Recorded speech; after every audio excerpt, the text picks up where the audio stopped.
السلام علیکم ورحمۃ اللہ وبرکاتہ۔ ناظرین، امید ہے آپ لوگ خیریت سے ہوں گے۔ آج ہم تعلیم الاسلام کا غسل کے باقی مسائل پڑھیں گے۔ غسل کی کتنی قسمیں ہیں؟ جواب: 3 قسمیں ہیں، فرض، سنت، مستحب۔ سوال: غسل فرض کتنے ہیں؟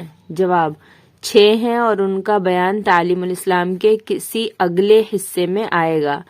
سوال: غسل سنت کتنے ہیں اور کون کون سے؟ جواب: 4 ہیں اور وہ چاروں یہ ہیں: جمعہ کی نماز کے لیے غسل کرنا، دونوں عیدوں کی نماز کے لیے غسل کرنا، نمبر 3 حج کا احرام باندھنے سے پہلے غسل کرنا، نمبر 4 عرفات میں وقوف کے لیے غسل کرنا۔ سوال: غسل مستحب کتنے ہیں اور کون کون سے؟ سوال۔ جواب: غسل مستحب بہت ہیں، جن میں سے چند غسل یہ ہیں: شعبان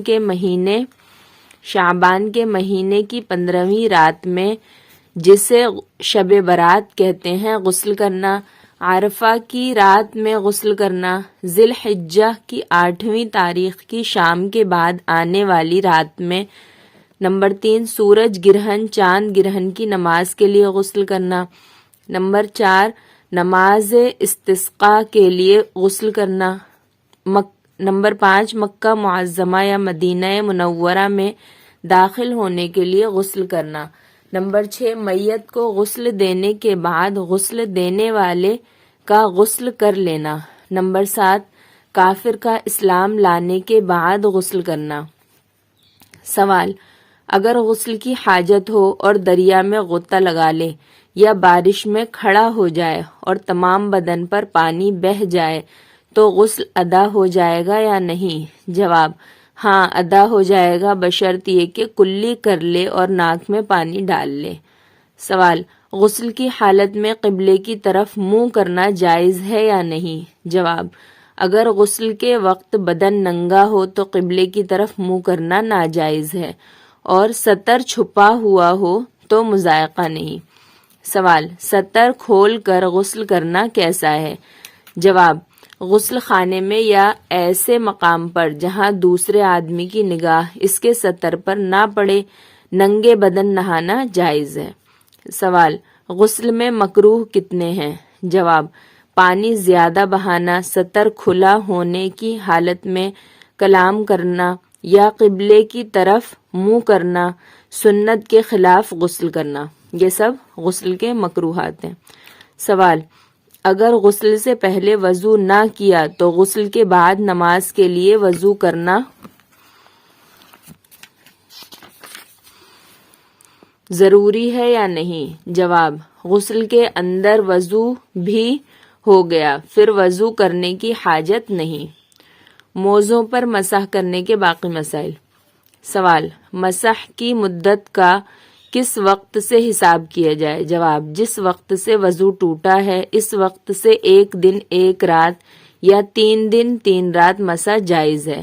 مثلاً جمعے کی صبح کو وضو کر کے موزے پہنے اور اس کا یہ وضو ظہر کا وقت ختم ہونے پر ٹوٹا تو یہ شخص اگر مقیم ہے تو ہفتے کی ظہر کے وقت تک مسح کر سکتا ہے، اور مسافر ہے تو پیر کے دن کی ظہر تک مسح کر سکتا ہے۔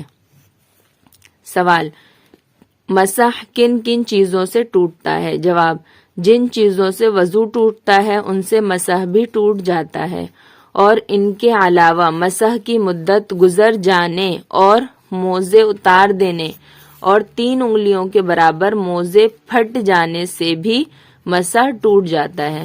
سوال: اگر وضو ہونے کی حالت میں موزہ اتار دیا یا وضو ہونے کی حالت میں مدت مسح کی پوری ہو گئی تو کیا حکم ہے؟ جواب: ان دونوں صورتوں میں صرف پاؤں دھو کر موزے پہن لینا کافی ہے اور پورا وضو کر لینا مستحب ہے۔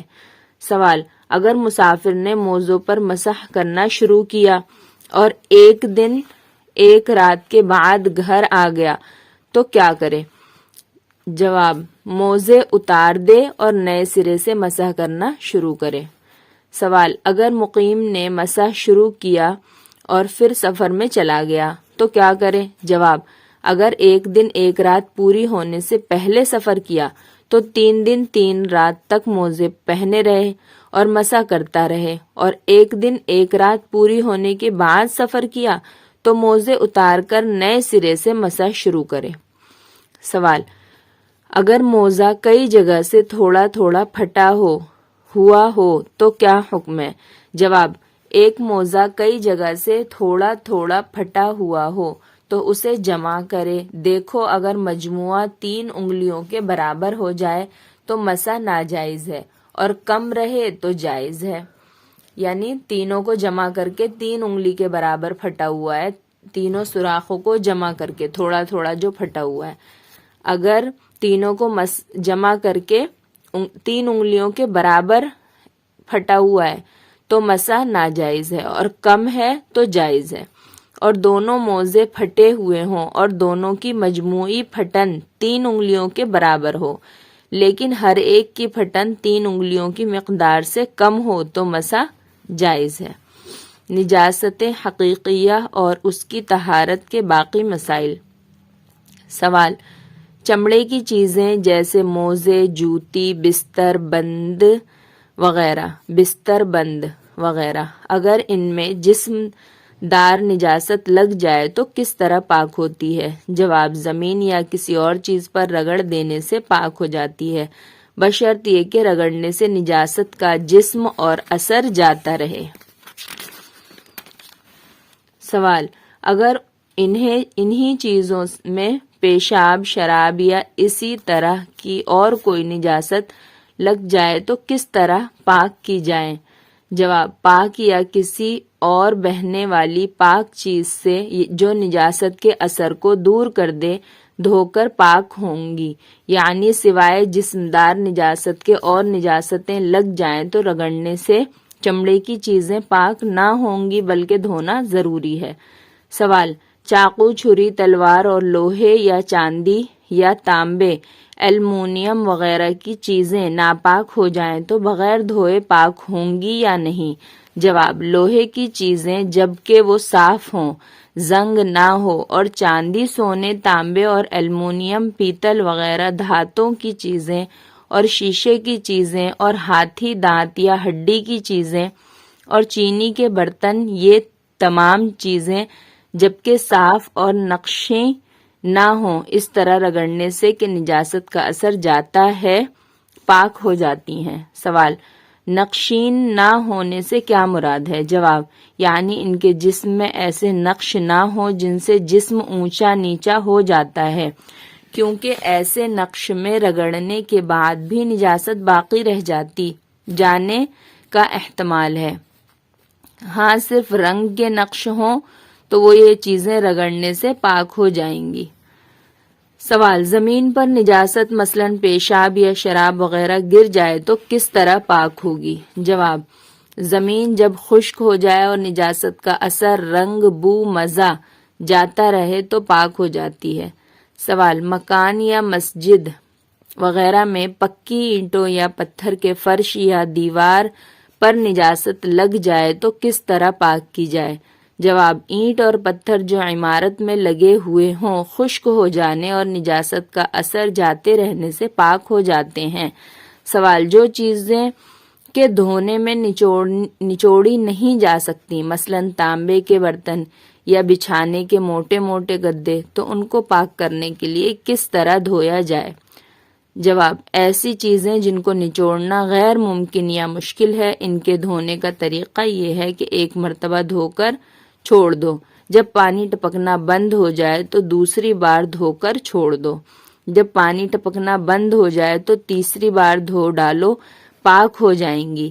مگر دھونے میں جس قدر ملنا ممکن ہو اس قدر ملنا ضروری ہے تاکہ نجاست نکالنے میں اپنی طاقت بھر کوشش ہو جائے۔ یعنی بچے جب بستر پہ یا گدوں پہ موٹے موٹے پیشاب کر دیتے ہیں تو ان کا طریقہ بھی یہی ہے۔ سوال: مٹی کے برتن ناپاک ہو جائیں تو پاک ہو سکتے ہیں یا نہیں؟ جواب: مٹی کے برتن بھی دھونے سے پاک ہو جاتے ہیں اور ان کے پاک کرنے کا وہی طریقہ ہے جو اس سے پہلے سوال و جواب میں لکھا گیا۔ سوال: نجس چیز مثلاً